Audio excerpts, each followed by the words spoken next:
आपल्या देशापेक्षा आकारानं जास्त असणारे अनेक देश आहेत, लष्करी सामर्थ्यानं मोठे असणारे काही देश आहेत, पण जगाच्या पाठीवर एकमेव देश आहे ज्याला इतकी प्राचीन संस्कृती आहे आणि त्या संस्कृतीचा जागर जेव्हा होतो तेव्हा या मंचावर येणं माझ्यासारख्या एका सर्वसामान्य शेतकरी कुटुंबातल्या मुलाचा बहुमान करणं आहे आणि त्यासाठी स्वामीजी मी आपलं मनापासून आभार मानतो। सिद्धगिरी मठाच्या माध्यमातून श्री दृश्यकाळ सिद्धेश्वर स्वामीजी महाराजांनी हा जो पंचमहाभूत सुमंगल महोत्सव आयोजित केला ही खरं वाखाणण्यासारखी गोष्ट आहे, कारण आज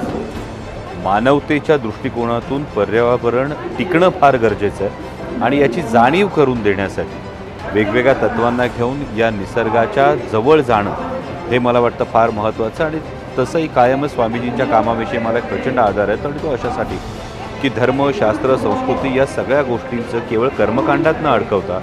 त्याला कर्मयोगाच्या दिशेने घेऊन जाणं, त्याला एक वैज्ञानिक पाया देण्याचा प्रयत्न करणं आणि त्या वैज्ञानिक दृष्टिकोनातून ही मांडणी करणं हे मला वाटतं समाजासाठी प्रगतीसाठी कायम गरजेचं आहे। मग ती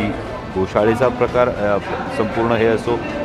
आयुर्वेद चिकित्सालयाचा असो, लखपती शेतीसारखा उपक्रम असो, गुरुकुलासारखा उपक्रम असो,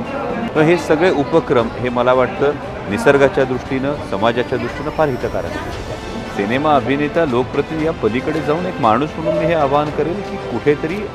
जी आपली संस्कृती आहे त्या संस्कृतीची जी नाळ निसर्गाशी जोडलेली आहे याची जाणीव करून देणारा हा महोत्सव आहे, त्यामुळे आवर्जून आपण या महोत्सवाला भेट द्या। हे जे विचारमंथन सुरू आहे, हे जे प्रबोधन सुरू आहे, हे आपलं आयुष्य आणखी सुंदर करण्यासाठी प्रत्येकाला नक्की लाभदायक ठरेल।